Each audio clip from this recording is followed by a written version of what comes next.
Actually, I want to do a big shout out to Captain Dongs. Like, he was the MVP in my every time. Sorry, Captain who? That was me. Yeah. What was it? Yeah.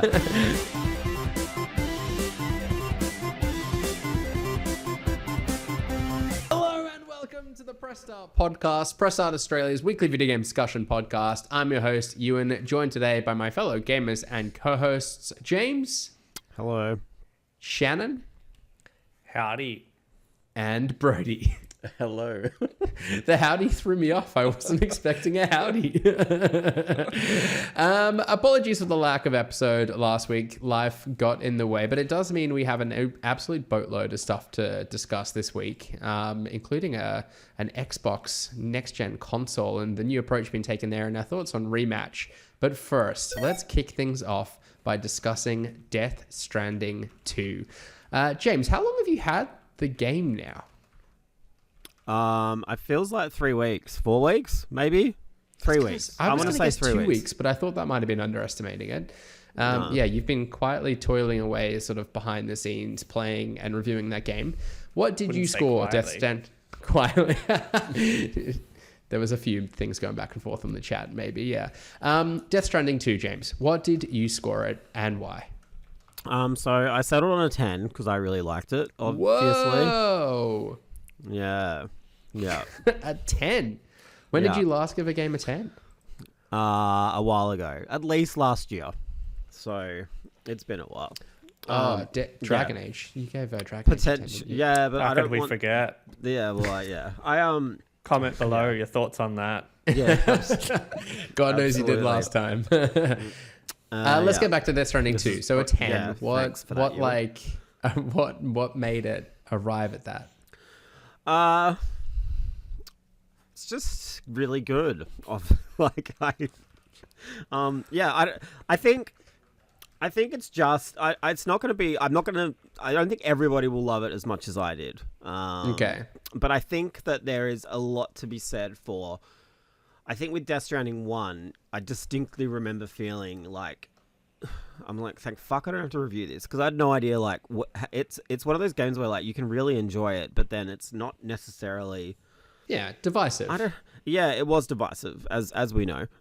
So, yeah, I think having that world set up and those rules set up in the first game, like, you don't have to waste time...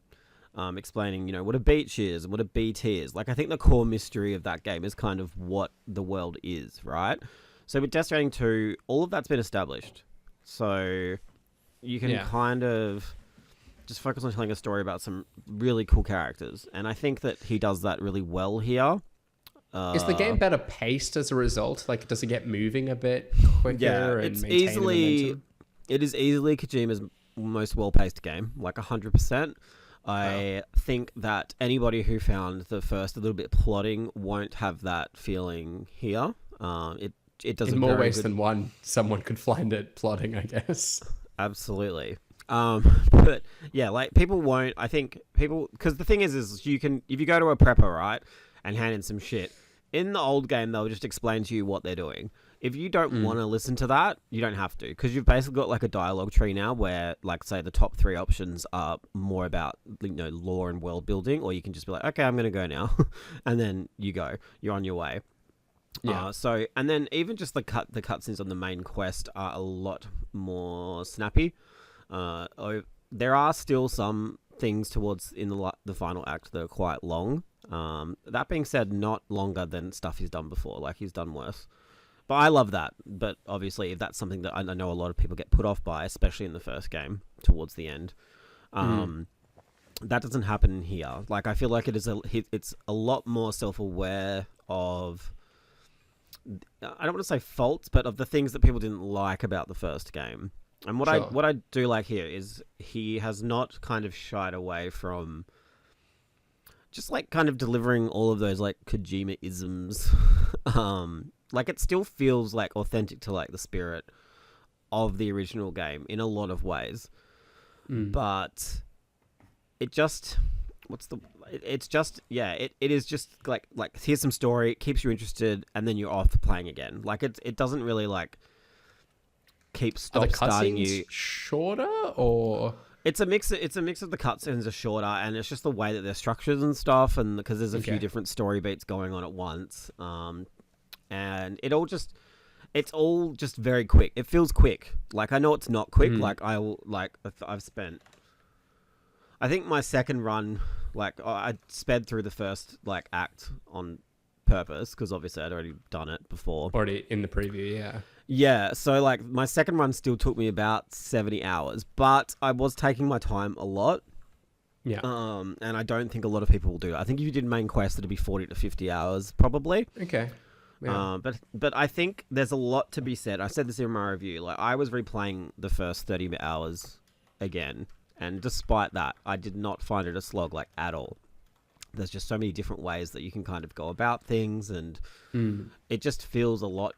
Yeah, it is a lot better paced in that. And, kind of just watching the scenes again was fun because you can kind of pick up on little things and foreshadowing. And I watched all the trailers after having played it and then going back to it. Some of those trailers are really well edited. Really, I don't want to say misleading, but he's clever. He's good. Yeah.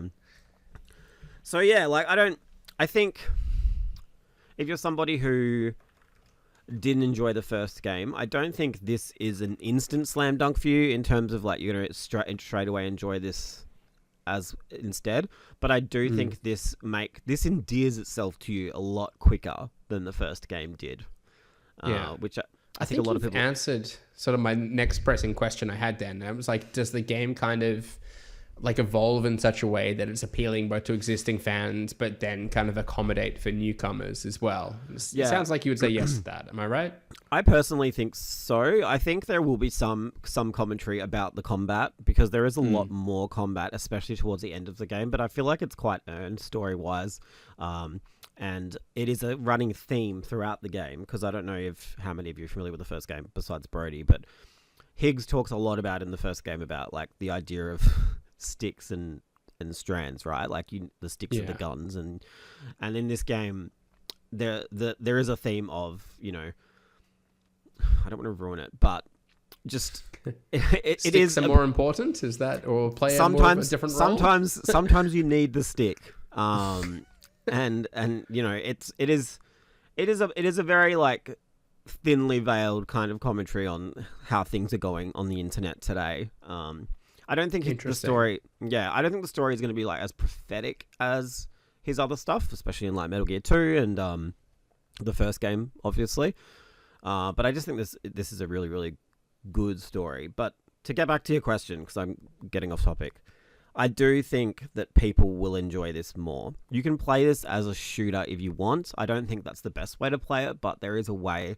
There is a lot you can do here now, combat-wise. That makes it more like that.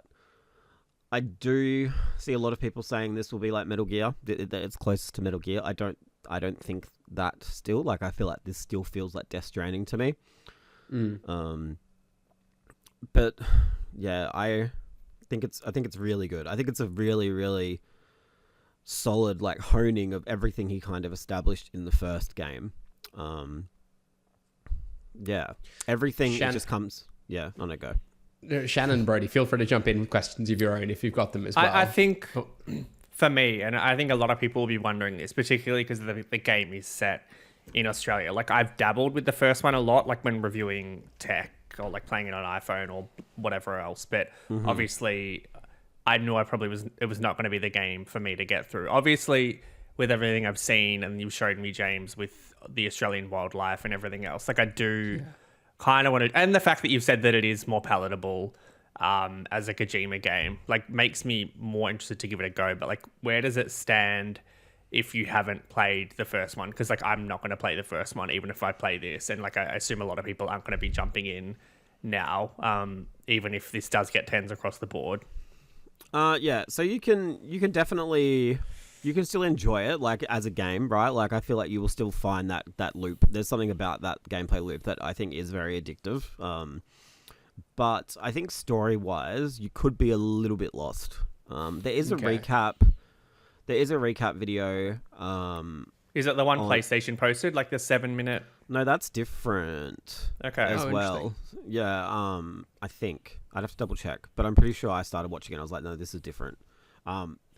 You can't, and then I was like, you can't distill this into 7 minutes. There's like so much shit. Like, well, I mean, a couple of the ones I was, yeah, a couple of the ones I were watching were like 30 minutes in length, and they were on the shorter side to some of them. Yeah. Yeah. I think if you like put all the cutscenes together, it's like 12 hours. So obviously that's not probably going to be feasible for a lot of people. I think though, I don't know. I think you can still follow this game and enjoy it without having that kind of baggage of like knowing who is who and who's related to who and blah blah blah. Like all that kind of stuff definitely carries a lot more weight. You have a lot of. I think the game gives you a lot of material to kind of start having suspicions about certain things. But yeah, it's. I think you could still. I think you could definitely still enjoy it. Just some of the reveals towards the end, you might be like, "Who's that?" And then like, but for me, I was just like, I had a massive pog face the whole time when certain things happen. Like, it's just really cool. Okay. You said, I would definitely like maybe just watch a recap. I think that would be enough. I'm just gonna watch the one that's in the game. I think I kind of trust them. To I think that one is include shit. in that. Like, I'm gonna be honest. Oh really? Yeah. And when we went to the preview event, we were. Actually, that's a good point. Maybe the one we saw at the. Maybe the one we saw at the preview event was the 7-minute one, but it wasn't finished yet or something. Because I remember I was speaking to some of the guys there, and we were all like, "That was kind of crap." The recap. So that I should probably have looked into that, but I already knew it all, so that's why I didn't feel the need. Yeah. Okay, so you watched the one at event, but not necessarily the one that's like in the final game gold version of it. Okay, yes. So maybe that changed. I'm sort of but yeah, hoping they would include in that enough for you to jump into the second. But can I just quickly say though, like if you're in the middle of a cutscene and some terminology pops up, similar to FF16, I think it is. You can pause and shit, and like a little codex will come up, and you can access the codex at any point from the pause menu, even during cutscenes. And the cutscenes tell you when they're about to be like there's a little like progress bar, so you know you're about to finish or not as well. Okay, that's cool. So I think it does a pretty good job of having all of that context there for you. And like I was saying before, say as an example, like a very safe example at the beginning of the game when Fragile is there and kind of setting Sam up for his new mission. You have a lot of dialogue options that I listened to and I was like, I know all this. Like, but you can kind of dig deeper into that story if you want. Okay, cool. So yeah, I think don't shy away from it if the first one wasn't your thing, is what I'm trying to say, I guess. Like, I think that this game does a lot to kind of get new people in. But I definitely think you should do a little bit of just very light reading or like just watch a video or something just to be up to date with what a beach is and what a BT is and stuff like that, because that's kind of important. But that's also in the codex. So anyway, I think Brodie had something. I was just going to ask, you mentioned when we spoke about it at the preview time that at that point in the game that you got to, you were really enjoying the new cast of characters, probably perhaps more than the original cast. Did that carry through to the finish, and were you satisfied with all the arcs that we got? Very much so. In many ways. Yes. I did not ever think, I also say this in the review, I did not ever think I would find a character in a Kojima game that I love more than Cliff. And Die Hard Man had some good spot scenes as well, but I think Troy Baker knocks it out of the park as Higgs here. Like, I think this is I know that everyone obviously loves him as Joel, but like I just think he does. What a couple of years for him. Yeah. I just think everyone does such a great job here as Higgs. Shioli Kutsuna. I'm surprised to hear you say that, because you are like tiring of Troy Baker. I am, but like that character is just so fucking cool. Like he's just okay. It is like it's stupid. Like he chews up every scene he's in, right? Like it is objectively like cheesy, but it is so good. Like every scene he is in, I was excited. Like I was like, fuck yes, like lock in. He's like Jim Carrey in Batman Forever. Yeah, he's just having fun. Kind of, yeah. I genuinely believe that too. But Shioli Kutsuna, who's like the Japanese and Australian actress who plays Rainey, she does a really good job in this as well. And my favorite is easily, I think it's Luca Marinelli, who plays Neil. He's kind of like he plays the same role that Cliff did in the original game. Just a really good performance. They cast his wife as Lucy in this game, and they have very good chemistry naturally. And you just really feel that. I just think all of the scenes with them are incredible. Yeah, I was kind of shocked because I was at the same time I was a bit like, oh, are we really like doing the same shit? Because it felt like the same thing where, you know, you get transported to some other beach and fight a certain character and stuff, and it felt very similar to the first game in that way. But the way it all comes together at the end is very satisfying. Yeah, I think it's just, it's a really cool cast of characters. Even Tarman, I know it's not George Miller, but seeing George Miller in it is really cool. I think Marty Roan voices Tarman, and he does a really good job as well. I just think they all do good jobs. They're all really good. Fragile gets some really good scenes because obviously my headset fell out. That excited about it. Yeah. He's shaking. Vibrating. Absolutely. But Fragile gets some great scenes. Obviously, she's got like some unresolved issues with Higgs. Leia Sadu does a really good job there too. I just think it's really good.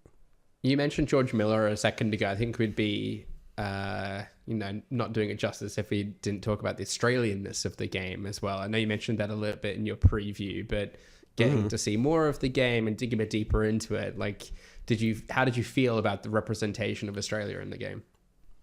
Fine. It's just a setting, so it's not like, like you pick up, Vegemite, and I think I got a piece of Uluru at some point. Like it is. There are bits and pieces. You get a boomerang weapon that are very Australian, and obviously but you're not the walking animals. past the Opera House or anything like that. No, it's not like that. It is.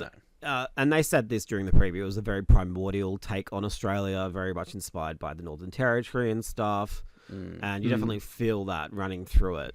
But just like the first game, I do feel like it is just a setting. It doesn't really, the first game was a little bit more like, I feel like politically charged, but obviously I don't think there wasn't anything that was like recognizably the United States. Really, no. I just mean in terms of like the underlying like politics of connecting people and like American, like the president and blah blah blah. It's not really like that. It is just a setting. And I don't know if we have nearly as much to dig into politically as the US might do. That definitely some things they could touch upon that they don't really touch upon, and I feel like that's just coming from a place of, it's a Japanese game at the end of the day. But yeah, I think Hardman comes out and eats a raw onion or something like that, like Tony Abbott. One of the preppers just wants a succulent Chinese meal. But is that true? No. I say what a reference that would be. I was going to say that would be good. Nah, it's just the language and the hard yakka and Anya Sam and all that kind of shit is like very good. Like I feel like the localization, you can tell it was done or led by an Australian, which it is. So yeah, I think they did a really good job of like capturing that era. So yeah, very cool. Not era, world. Well, yeah. I feel like it's maybe a bit of an obvious question, but I think it'll be kind of on the mind of people that maybe didn't enjoy the first game as much. What's the kind of like, you mentioned the gunplay, but the moment-to-moment gameplay, like how does traversal kind of continue to play a role in it? Like how much was just kind of walking and navigating the world kind of core to the experience of the game? That is the game. So a lot. What do you mean? How has it evolved? Has it evolved in any sort of way that's likely to win over people that were maybe deterred by that in the first? Are there any like quality of life improvements with traversal? I guess it just depends on what put you off from the first game, right? Like I think I do distinctly remember there was a moment in the first game, and I think Shannon might have told me, it was like, oh, Brodie's just had to like double back over the whole of America again, and I was like, surely fucking not. Like, and no, we're like, no, that's definitely what you do. yeah, true. And I remember experiencing that as well. There's nothing like that, so I don't think the game ever kind of throws at you, okay, now go all the fucking way back. I think that's what put me off as well. Like knowing that at some point it'd be like, hours upon hours of like just going across. I just know that my brain can't handle anything like that. Time a little better. Yeah, it definitely does respect your time a lot better in that regard. In other ways, say as an example with ladders, you can use ladders to climb things, but also to cross things. You can now connect them together. Like every piece of like structure that you can put down now has like some other little extra use, which usually takes the pressure off a bit. That's not to say that it's easier or like it's been dumbed down, or some people will say woke, but like it does still feel. These ladders are woke, man. Yeah, they make the game easier, so they're woke. Nah, but I do think like I still struggle. There were some bits where I was like, for fuck's sake, like I have not prepared for this properly at all. Like I was up in the snow, I had no food, I was like dehydrated, I had no ladders, and it was just fucked. Like, and I'd fucked myself. But you can put a request down, and somebody, whoever you are, I think. Actually, I want to do a big shout out to Captain Dongs. Like, he was the MVP in my every time. Sorry, Captain who? What was it? Yeah. This is Captain Underpants' like alter ego. But that's the cool thing about these games, right? Is like you might be fucked, but you just put down a request for something, and it just pops up in your game eventually. And you know, somebody has helped me. Whoever you are, Captain Dongs. Like, I thank you. Like, But that's also like one of the cool things about, you know, the Strand game, as they call it, is if you are super stuck, somebody will help you. In a way. How are the like weather events and the kind of landslides and floods and stuff that you spoke really about cool. in the preview? Yeah, really, really cool. Still, I don't know if I think they're tuned really well in that they don't happen all the time. They don't, because I feel like if they were very regular, they would be almost too fake, right? And just keep and get annoying. They feel like just right in terms of they might trigger when you're, say, trying to cross a river and that river starts flooding and you're like, oh fuck, and then like that's it, like you kind of get washed away or something. But some of them are scripted, but most of them seem to just happen in the world randomly. So if there's like a ladder that you say we're relying on a lot, a gatequake, as they're called, might destroy it or something like that. Yeah. So yeah, there's a lot of weather stuff, and sometimes they were annoying enough that I would change my course if I saw there was a storm ahead or something. Yeah.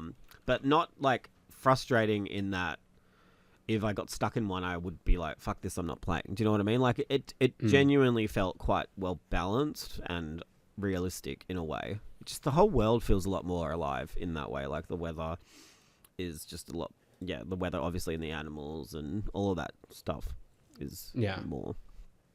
Well, you've sold me. I'm excited to play it. It sounds like it's kind of new and improved in sort of every way, and I think the pace of the game being a bit snappier certainly appeals to me as well. So it was already like on my radar to play. I never got into the first in any sort of major way, but yeah, I feel like it could be a bit different this time around. So excited for it. There's just like no one does this games like him. Like I can't. Once if you finish it, you'll see what I mean. I mean, you played Metal Gear 1, right? Like I think that was like 1998. Like there was nothing like that at the time, and I think when you finish 2, you'll see what I mean. Like just the eye he has, I guess, for like just.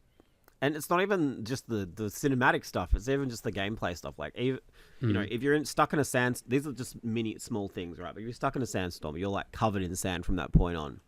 You know, then you wade through a lake. And depending on how high that water goes on you, like, the sand will wash away. But you've still got the top half of you is still sandy and stuff. And that will affect, like, your visibility if you're looking out. Like, it's just all these little details that kind of add up to this experience that I just... No one has an eye for detail like he does. Maybe that's a bad thing. Well, it surprises me that that's still the case, like given how like interested he seems to be on kind of the story and themes of the game and the performances within it, or the sound. Like the fact that there's still like a technical sort of gameplay element that's in there when he's clearly like expressed an interest in working in film, which that's not in it entirely. Like I don't know how much of that is down to him and his approach to game creation, or if that's maybe just the broader role that Kojima Productions then has, and he's kind of surrounded people that, you know, value the technical side of the game as much as he values the story side. It's maybe a bit of all of the above, right? But yeah, I think it's really quite special. Certainly it's like the story side of things and the themes of it and like the thought that goes into that I think that interests me the most. Like, yes, I've played the first Metal Gear, and I started the second in the week on my Switch 2. But yeah, like I think the gameplay I'll kind of really take or leave truthfully in those games, and maybe that's more like maybe that's more like the games I've grown up on versus like what existed back then. Yeah, I think like to see what he's sort of doing within the contemporary sort of era of games as well is really fascinating. I'm curious to see where it goes beyond Death Stranding 2, but do you think Death Stranding 3 is something you would want and wish for? I do, but I do have like I was thinking about this driving here. Actually, I think about, say, David Lynch. Like, he finished Twin Peaks, and I was like, this is so great. Like, I just can't wait to see what he does next. Then obviously he died, and so there's no more of David Lynch stuff, right? And I can't help but like think if Kojima only has like 2 more projects in him, like, and it's OD and Fizzin', like, that is sad, I think, for games. Yeah. Because I think he does have such like a strong like curatorial sense, I guess, with how he brings in all these different styles and kind of makes them work together. Yeah, like, I'm keen to see whatever he does next, and I'm excited, and I hope that, say, with OD and Fizzin', I hope they don't, say, get bogged down in what I was talking about before, where you have to spend so much time kind of establishing your world and stuff. Yeah. So, yeah. But I kind of would love for him to, like, just make smaller games and put them out more often. Like, tell kind of stories in a more concise way, when perhaps. was DS1? How long ago was that? 2017, 18? Okay. Yeah. And so, I mean, that's what, 5-6 years. That's pretty normal now, right? But yeah, maybe OD is small. I feel like no one's talking about OD. I feel like everybody is talking about Fizzin'. I feel like we're the only people talking about OD. Yeah, and that's we like queried where it was when he was like talking about Fizzin' and then making movies. Yeah, I think that's just a Sony thing, though, right? But yeah, there's some really good like horror tinged moments in this. And that just and obviously PT, like I didn't like PT as a Silent Hill game, but I think as a horror game that was really good. So I just think he has a really, like, I don't know, I think he could do something really cool with horror. So I'm more excited for OD than just revisiting Fizzin'. I mean, I would argue, like, he doesn't need to reheat his Metal Gear nachos with Fizzin' when there's a lot of Metal Gear elements in Death Stranding 2 already, you know? Like, I think there's definitely enough here. Yeah. Yeah, but we'll see. Now, I know I'm guilty of making up phrasings, but reheat his Fizzant nachos? Is this a common expression? Is this one I need to add to my roster? not in the sense of in Fizzant sense, but I think it's a pop star phrase. So yeah. Oh right, okay. You've heard it, surely, Shannon. You've heard it. Lesson learned. Oh, guys. He's not coming to your defense. The shake of the head. All right. Well, if no one else has got any questions for James on Death Stranding 2, I think we'll leave it there at about the 30-minute mark. I will say as well, it's like out. When those review drops, it's out, right, for the digital deluxe edition. So go grab it. Oh, is it like an early release for the digital deluxe? Yeah, okay. I feel like the deluxe is out. Collectors. Yeah, now. If you're listening to this, so does this mean a code might be kicking about then, Shannon? Is this because I'm ready to dive in? As obsessed as I am with Dune Awakening, I'm keen to give it a go. Podcast. You want don't beg I was going to say code begging on the podcast is embarrassing. It's so I'll take whatever opportunity I can get.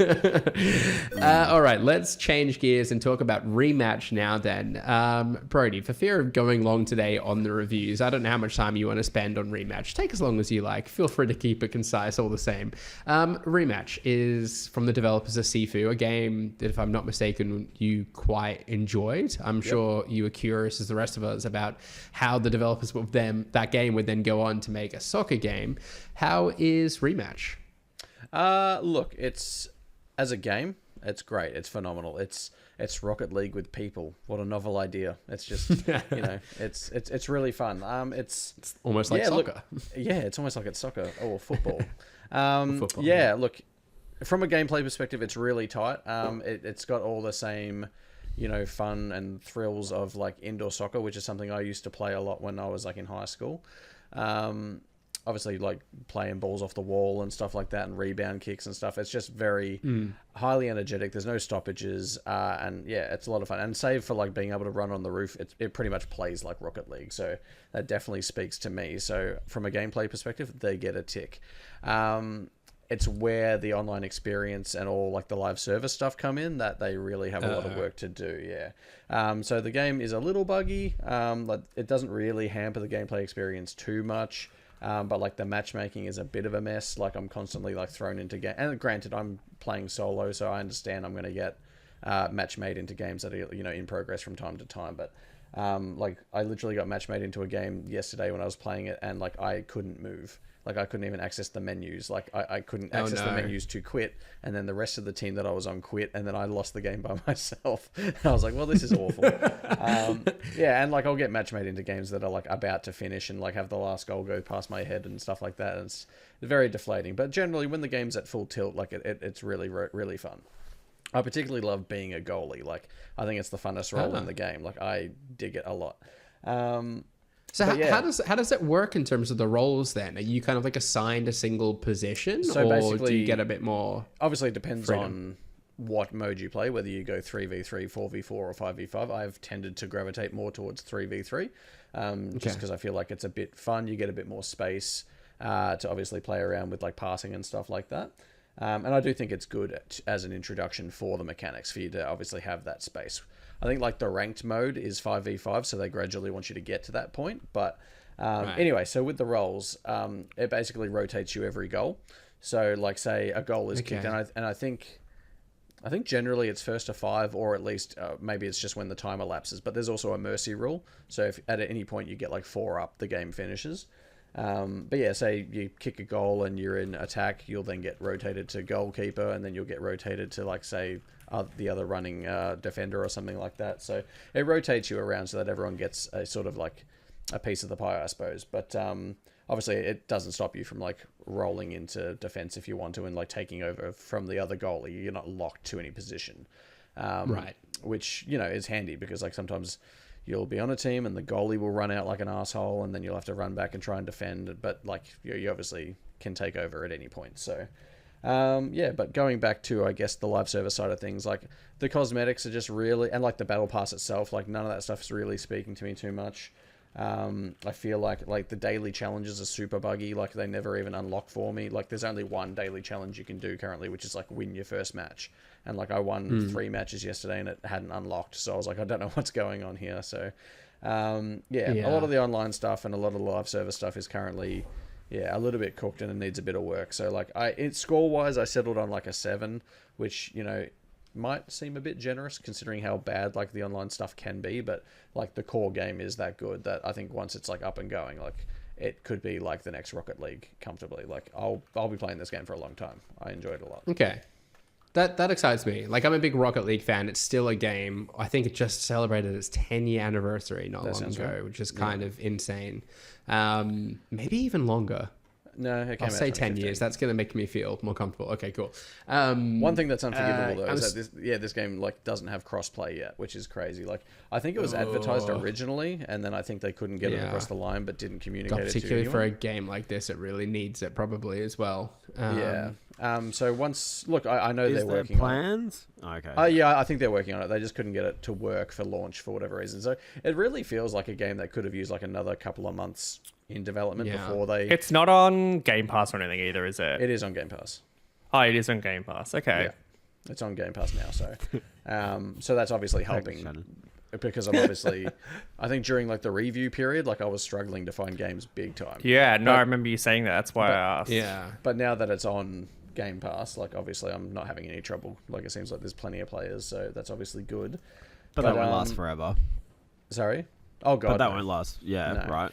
But look, if they get crossplay like implemented within the next month or two, like that's obviously going to be handy because like I imagine there's a decent Steam audience out there. So look, I'm hopeful that it sticks around long enough to be able to gain the traction to become something big because I think it easily could. Yeah, keen to give it a go. Given I am such a Rocket League fan, generally such a soccer fan. I know we don't think play I a lot could of games enjoy it. together, but I would love to team up on Rematch and All right, sounds good. I better install it on my Xbox by the sounds of things then. Is that for now. the go? For now, yeah. All right, Cool. Why don't we play Reverse before it shuts down, everyone? That's okay. Thanks for the invite, though, James. Yeah.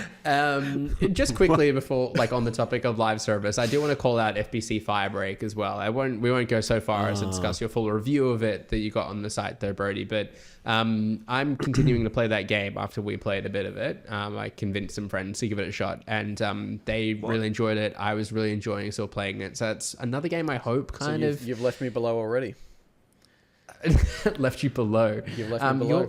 Mate, I'm ready to keep going whenever you Guys, are. Maybe we could do a double no. session of Rematch. Ewan always... FBC What a novel idea. Ewan Yeah. is the king of dump and running once, like, his friends are, like, on the scene. Like, he's just not interested in us, like, to play anything. I'm just trying to share my time as equitably as I can, you know? That's why. That's why. I was playing with my brother who lives on the other side of the world now as well. There's an opportunity for us to good on catch him. up. Yeah. I'm so glad. All right, let's put a date in the calendar. We can play some Rematch. We can play some Firebreak together. I'm all about it. You guys usually aren't keen on multiplayer games, so... I actually don't like Firebreak. Controversially, okay. maybe. Wow. All right, well, yeah. why am I Yeah. wasting my time trying to I don't know. organize it? I just wish there was like a little bit more Control or Alan Wake fan service in it or something, like just to get me over. I don't know. I'm like 3 missions in. I think there's 5 though, so I don't know. I don't see it turn around. But Yeah, that's probably not going to solve your problem. yeah, I am playing with people. Like I know a lot of people are like, Yeah. if you play it solo, you won't enjoy it. I'm like, no, Have you- like I am trying it. Have you done intended like way. the third clearance and all the missions yet? Yes, I was Okay. so far, yes. Yes, okay. Sticky Ricky was good. I love that. Yeah, that's More the of best that. one, I think. I is really it? like the last Have we wave peaked of the, already? I like the last Okay. wave of the hotfix one because it's a very much like a Destiny raid. It really speaks to me. Oh, is that True. awful Yeah, furnace? that's The good too. furnace? I love the Furnace furnace one. one. Oh, that was fucking yeah. No, okay. it's very Destiny. I love it. Yeah. Everyone's just like, I'm hot, I'm on fire, I don't know what to do. Get on the No, I Zimmer do ones, you kinda fucking wish- idiots. The I know what to do, elemental it's just not- abilities kind of went a little bit further. That's kind of a thought that's come to me playing it more. Like, if you look at kind of the abilities of, what's her name, Jessie in Control, like, those are just kind of so remedy, I guess, like, for lack of a better term. I Like, just kinda think wish how pushed cool it a would bit it be? further with the class characters. If you're like a team of like 3 psychic soldiers and shit, and you're just going in and like, that would be so fun, I reckon. I don't know.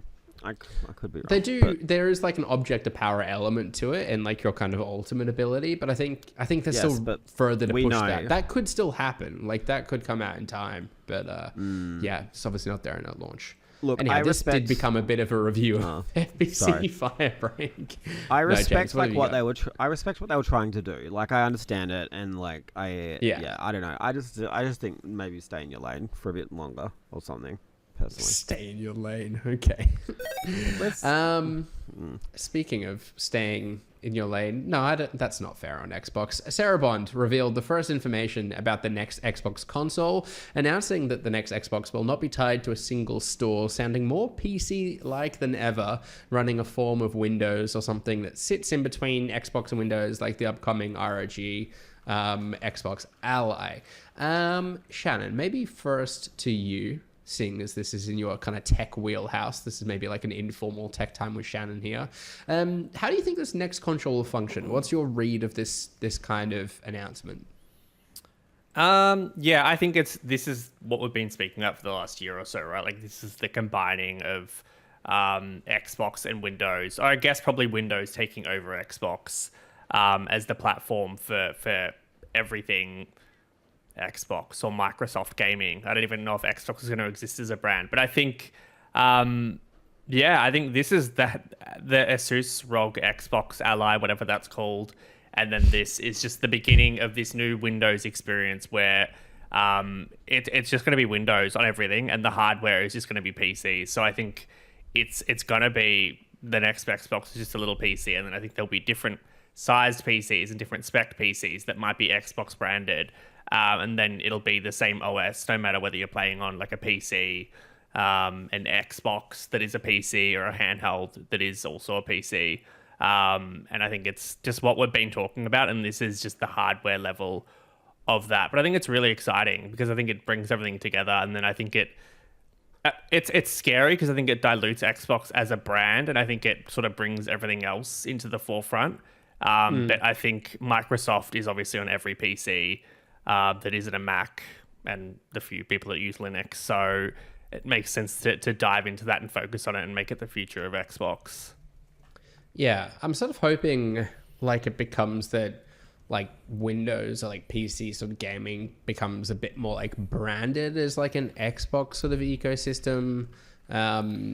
Like they've kind of made a point of it being like, this is an Xbox and this is an Xbox. And if that's kind of all underpinned by like their streamlined Windows platform, I think that'd be really cool. Like maybe it means like there'll come a day with this next gen console out that like something that's a PC only game at launch, like Dune Awakening, which I'm playing at the moment, is playable on your Xbox console because it is like essentially a PC, 100%. just albeit like at a recommended kind of spec, I guess. Yeah, and I think even if it's on Steam or Epic Game Store or Rockstar Launch or whatever it is, I think it'll end up playing on every Xbox piece of hardware, which is only a good thing for gamers. Yeah, I think it's a positive thing, and I think it's, again, the only play that Xbox have at the moment. Like, why not tap into the Windows side of it and really make it one ecosystem? Yeah. And I think it keeps people kind of wedded to that ecosystem. And if they've got them there, then they can kind of sell them different types of hardware down the line, right? But maybe that's not even kind of the money maker at that point. Rather, it's the store and the subscriptions and that kind of thing as well. And I think the MetaQuest that leaked, that I'm just waiting to, I think it's going to be announced this week. Like, that's another example of that, right? Like, it's a MetaQuest headset, but it's Xbox branded, and it's going to come with a controller, and it's going to have Game Pass on it. And a little bit different in the sense that obviously it's not Windows, but I think, again, it's just like changing what we know as like anything can be an Xbox. And I think that's just the direction they're heading in more and more now. I wonder if it's even like they've kind of taken a leaf out of Apple's book and like the way that their ecosystem works. And like with your one kind of iCloud account or whatever, you kind of get the benefits of being kind of tapped into this ecosystem and like everything kind of working and playing nice. Like I think so much of the Xbox promise is already that. Like I think the way the cloud saves kind of work and the Xbox Play Anywhere sort of system works, like that's all been a step in that direction anyhow. And I think already works so well for them to kind of really just like package that up into different kind of hardware offerings makes every bit of sense. I'm actually really excited about this. I can't say it feels radically different to the way I play my Xbox games anyhow. But I suppose there is still at the moment, albeit the consoles are closer to PCs than they ever have been, there's still a little bit of a disconnect between the console hardware and a PC, right? I think it's what you touched on. Like, I think we've all commented on how Xbox kind of doesn't have enough games to sustain its own hardware at times. But like the fact that you'll be able to play anything on Steam, early access, like any game on your Xbox handheld or Xbox console, like that opens it up so much more. Like you're not going to be able to play your PlayStation first-party games until they come to PC, but then once they do, you'll be able to just play it on your Xbox, on your TV, and I think that's a big deal going forward. For sure. Brodie, to you, as someone that's like kind of first and foremost an Xbox player, and James, the same question will come your way, I guess. Like, what do you think this means for your future with Xbox? Does this excite you, or is there a little bit of trepidation, I suppose, kept tied up in this? I tuned out slightly, so are we talking about the console or the handheld?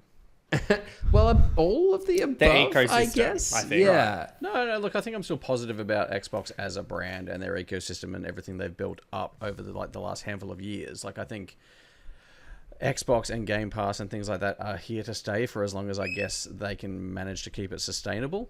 I guess what's more curious is the fact that they're persisting with hardware in a console sense. Obviously, their own admission, they've lost that race, but I guess if they can still make these like souped up consoles that people will still buy, like I know I'll buy them, but I'm too far gone at this point. Like I don't know any better. So that's probably the interesting thing to me, but I'm not worried about their service side of things because I feel like they're doing very well on that front. The handheld as well, like I guess it's hard to know if I'm the market for it. Like I know I am an Xbox guy, but I also have a ROG Ally already. Like I know this thing's going to be like spec'd to the gills. Like it's going to be very powerful and it's going to outpower the ROG Ally I've got now. But is it something that I need to purchase if it's going to be like well over $1,000? Possibly not. But yeah, that's the battle, I suppose. I am curious about this MetaQuest thing, though. Are they going to have like games tailored for that, or is it just going to be? Don't don't buy think another so. VR product you're not going to use, Brodie. You're right. Look, I you're think right. it's just a black MetaQuest headset with Game Pass. Well, then and what a controller. bizarre. Like, and then what? So you just play the games on a big screen in your headset? That's a Which you fucking can do wild. now. That's a wild swing. We're probably going to get to a day where we're all just like wearing some sort of like, what are the X-Real kind of glasses plugged into a little portable But device, aren't we? What I don't mind that play from them because they're not spending millions and millions and billions of dollars like R&Ding something. True, that there's is gonna whacking their flop, logo right? on Like there's something. no risk. Yeah. And like they're in the VR space, I guess. Like it's not going to set the world on fire for them, but like it's zero risk. And I think they're there's leveraging. still like, I think the timing is kind of like crucial as well. Like the Xbox branding, I think still has the equity in it to kind of apply it to a gaming space, and it means something to like a mass market. I think they were maybe at risk of losing that, truthfully, with like how dominant PlayStation has now been for the past 2 generations. Like I think that was becoming quite synonymous with the console space, whereas I think like people still for the moment kind of think gaming, think Xbox, and so I think it's the right time to like start applying that branding to all that they can, and win people back and like, I consolidate that do equity. think that this is them kind of winding back Xbox though as its own thing. I think they've realized that it's losing Microsoft a lot of money. Like Microsoft obviously has a lot of money, but I don't think Xbox is one of their most profitable divisions. So I think it's like, how can they leverage what makes the money and bring it all together for it to be more successful? Which I think this is perfect because the Xbox app on PC, like you can see what they're trying to do, but it's just kind of not there within Windows, right? But like, I'm really keen to see this new handheld and like this new, less bloaty version of Windows that's purely for gaming, which we've seen with like the Steam Deck and how that can work. And I'm really excited to see how that can work across everything else for them. Yeah. I'm spending a lot more time at the moment playing on my PC, and I am kind of feeling the itch for the same games that I'm enjoying on PC to kind of just sit on the comfort of my sofa and play those, and likewise like lie in bed with a handheld or go out and about and travel and have those same games on a handheld device too. So like I've just bought the Switch too, so I'm not like thrilled about like having a splash out on like a handheld PC, but I can see maybe a year or 2 down the line. And that's what's always going to suck, right? Like you're still going to need a Switch 2 and a PlayStation 5 or whatever, because like all the games are still going to be for the separate. sake of playing all the games, but I Yeah, mean, that's a for luxury, everything. right? Yeah. But like, if you could pay $3,000 to have one thing that played everything, like you'd almost just do it at this point for the convenience of having one thing that played everything. And got like go everywhere with you and always play things at the highest fidelity and all that. But yeah, you can't have all of that in one box at the moment, I guess. No, not yet. James, I better give you a look in. What do you make of all this Xbox news? Yeah, fine. I guess I am like Brodie. Like I think I would buy a new console from them. I don't know. Like I admit, there's no reason to now. But I think their services and the stuff you can do with your games beyond just the console is like unparalleled. So, yeah. I do worry a little bit that like we're kind of approaching this homogenization where everything is kind of the same, and the things that kind of console manufacturers would do to set themselves apart kind of disappear. Like That you can ship maybe even sailed, make that like, argument about Xbox One, Nintendo's- PS4. Like that's such. Yeah, that is, yeah. Like I don't know. I think just you still that's- had PlayStation trying to do some different stuff with like the Not really. DualSense and the adaptive triggers and and they all stuff, made really but- good use of that, didn't they? well, yeah, fair point. But Yeah, I think like the kind of 2 novelty games. of things is going to disappear. But yeah, take it or leave I don't. it, perhaps. Yeah, no, I don't know. Yeah, I don't know. I think with Nintendo, like the Switch One worked incredibly right to the point where the other 2 are now scrambling to get handheld experiences out there. So I think why change that? You know. Yeah. But that's another topic. Well, from one landscape altering announcement to another, I want to throw a rapid fire question to you all, and that is with regard to this Sonic racing game that is just really piquing my interest at the moment. In addition to Hatsuki Miku, Joker, Katsuga Ichiban, and the Minecraft characters that were all announced for it already, it's been confirmed that SpongeBob and Patrick are also coming to the game as part of the season pass, as well as characters from Teenage Mutant Ninja Turtles and Avatar: The Last Airbender. SpongeBob and Avatar particularly exciting me, I will say. My question for the three of you, is there a chance, maybe even like an outside chance, that this game reviews better than Mario Kart World? Shannon. Is what Mario Kart's sitting at like a 90 at the moment, isn't it? I don't think it was that high. Maybe it is. High 80s, I think. I mean, What do I you was think? looking at 86. this, and 86. 86, yeah. I think it could come close. Again, it's like Sonic racing games have always been good. So I don't think it'll be bad by any stretch, but The last I think it the last Sonic Racer was 72. okay. But the one before Did that it have was- SpongeBob in it though? The one before that was Exactly. 82.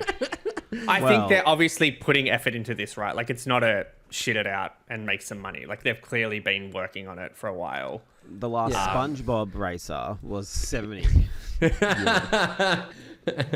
What was Shrek? What was the Shrek kart game like? Oh my god. Okay, let's have a look. DreamWorks Dream. Racer. I really hope this is the theme of what 60 the wiki now is, just like 60 different karting games. 63. Oh wow. I think it'll come close. I think it'll be 80s. James disagrees. I'm gonna say No, between, I think it. No, I think it will. I don't see it being bad. Oh, sorry. I'm gonna say between 80 and 85. It's very dynamic. I reckon it's gonna hit 85. I reckon it's gonna sit between. 85 and 90 for big. We get a bunch Is of that nerds like me reviewing it. Has anybody put it on their fantasy critic? Not yet. Not yet. If it does indeed get like mid 80s, it's probably a pretty good pickup. A Or lot of just all shenanigans. swoop in and bid at all of our savings for it. I'm not convinced.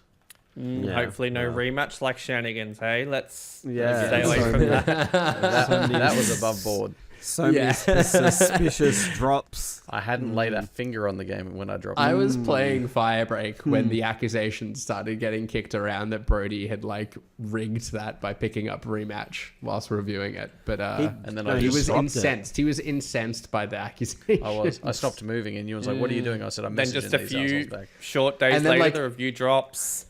A couple of days later, Shannon's like, "Hey, here's the review code. Who wants it?"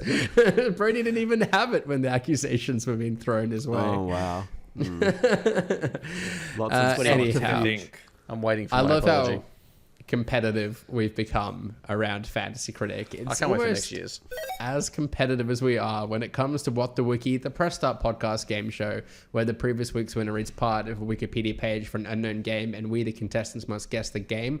A point is awarded for each correct guess, with the round concluding after someone's bagged themselves 2 points. Going back a fortnight now, James was the winner, tying with myself with 18 points in first place.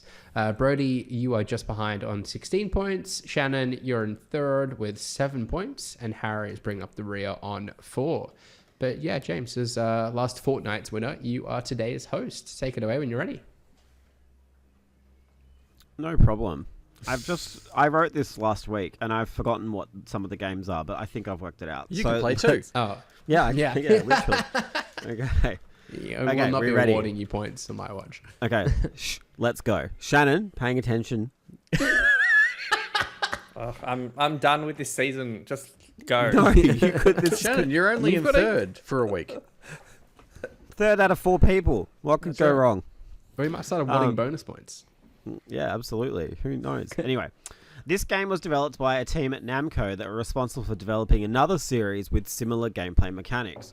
The tracks include songs such as Louie Louie, We Will Rock You, Shining Star, Rock Lobster, Losing My Religion, and Hungarian Dance in G minor. Other tracks from the publisher's other series also appear.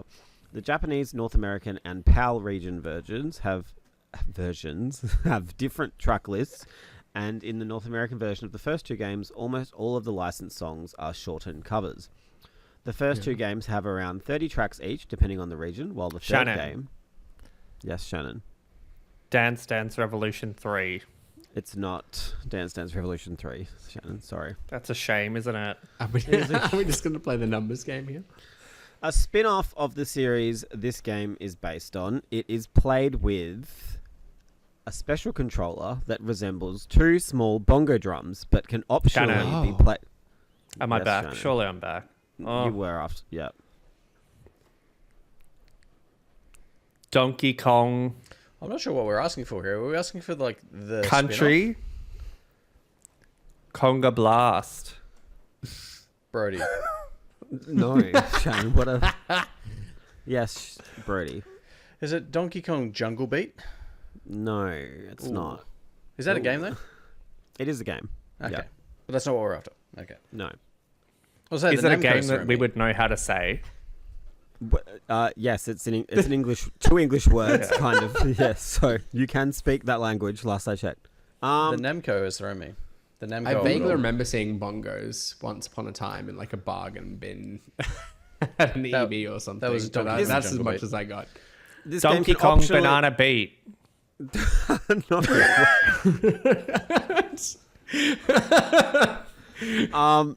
No one's going to pick up the innuendo and run with that? Okay, that very the game much can surprises me. optionally be played with the standard GameCube controllers too. I thought that would be really quick, so let me quickly... This is not my game. Is it of the Kong family? The game is... The game is the first in a series of rhythm video games developed by Namco and published by Nintendo for the GameCube. Really? You don't... I thought I nailed it. It's literally what I said. Like, just pay it. What? Donkey Konga Jungle Banana Beat? What? Donkey Kong Conga Blast. Conga Fest. Conga Beat. It's fucking Conga something. How does everyone feel? Congo Bongo? I feel like he's brute forced it, but is he there? Well, literally. Okay, I'll give it to... It's Donkey Konga. I'll give it to Shannon out of sympathy because he's... Yeah.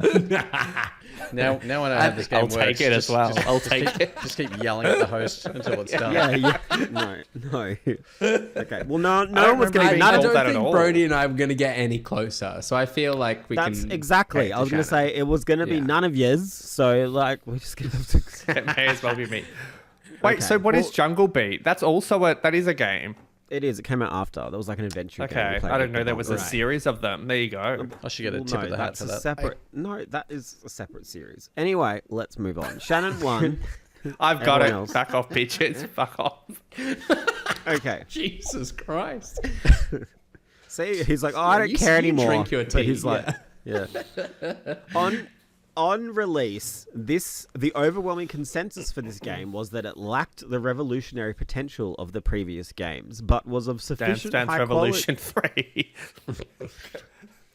But was of sufficient high quality to sell well during the holiday season. Each of the characters begins with basic abilities and can purchase additional unique abilities as the game progresses, which are necessary to solve certain puzzles.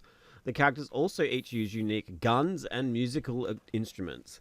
Certain button combinations also trigger special modes, including alternate camera angles, a sniper mode, and a snapshot mode. What? The player character can also transform into animals. The game holds a Guinness World Record for most collectible items in a platform game. The developer began working on this game in 1997, following completion of their last game a year prior. It was originally conceived as a 2.5D platformer, similar to the previous game, before becoming a more open-ended game using an engine from the developer's other games. A 16-person team with many recruits from that whatever finished the game in 1999. It was published by Nintendo in North America in November and worldwide in December. Shannon. Nah. Yes, Shannon. Banjo-Tooie. No, Shannon, sorry.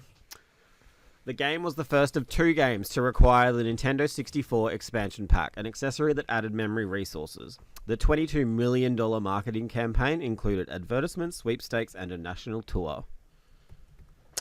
Wow. Okay, 2 seconds. I really thought we would have got it as well. Let's go.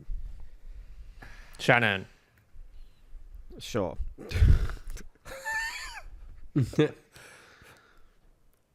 Musical instruments. And guns. And guns. Guns. That's crazy. Donkey Kong 64. It is Donkey Kong 64. Congratulations. Oh my god. And he's clean swept it. He's got the bonus point. Well We done. love that. He went I'm from back, I baby. couldn't care about this season to clean sweeping. Oh, he's back it. now, isn't he? Look, that Yeah. could have easily gone wrong for me. Like, so I'll take it. So obviously, You're telling me Donkey Kong 64 had guns in it? yeah, Donkey Kong had a coconut gun. There was a pineapple. okay. Most Well, I was collectibles, thinking that- like an AK-47 or something, not a... Well, no, Coconut Ewan. gun. That's not every game is Power World. Sorry. Yeah. Wow. You learn something new every day. So Donkey Kong themed, obviously, because Bonanza had a showing last week and it looked really good. We didn't even and I get to thought- that this episode. Yeah, I just thought that was my nice little nod to it. Yeah. That game Bananas looks rad. all round. I can't wait for it. I would It like to know looks what the last game bananas. was. Do you want me to quickly do it? Why not? I love a Donkey Kong game. Let's go. Let's go. Give us a pity Retros- point. Okay. Should we point this for fun or No. not? No. okay. If Shannon gets it, he gets 5 points. I'll get 5 points. Yeah, that's. Let's, Retrospective reviewers considered this game a technical achievement. Nintendo Life felt the developer successfully replicated the original game's art style on a different console and praised the music, which they consider Ewan. among the console's best. Yes, Ewan. Is this Donkey Kong Country 2? No. However, Polygon wrote that the developers were so preoccupied with whether they could replicate these graphics, they forgot to ask if they should. The rich visuals of the original game became completely illegible on this console. A blurry grey soup of pixel junk. Brody? Jesus. Yes, Brodie. Is it like Donkey Kong Land? It is Donkey Kong Land. Congratulations. Wow. Well done. There you go. The pity point for Brodie. I'm just glad that Shannon didn't get 5 points. I don't think we ever agreed on that. I'm pretty Oh. down. I reckon you would have fought for it had you won. Yeah, but Nah, that's a different story, isn't it? go on, give it to him. Oh, James just like toying with him to beat him at the end. With that, let's bring an end to what was this week's episode of the Press Start podcast. Subscribe to us on Listener or the podcast service of your choice. Follow us at press.au and visit the site at pressstart.com.au. We've been joined today by Brodie. Yeah, thank you. You can follow me on most things at Captain Dong. What a great throwback. Shout out What to a Captain plot Dong. twist. I'm Brodie_DG on most things, so find me if you can be bothered. Bagging himself the points and a clean sweep on what the wiki today. It was Shannon. Yes, Shannon Grixty on everything, and I'm retiring from What the Wiki after today. That's me done. You're going to have to host next week. Fair warning. That's always chaotic. And with his review of Death Stranding 2, it was James. Yes, I'm on X at @JamsATJMZ and Blue Sky.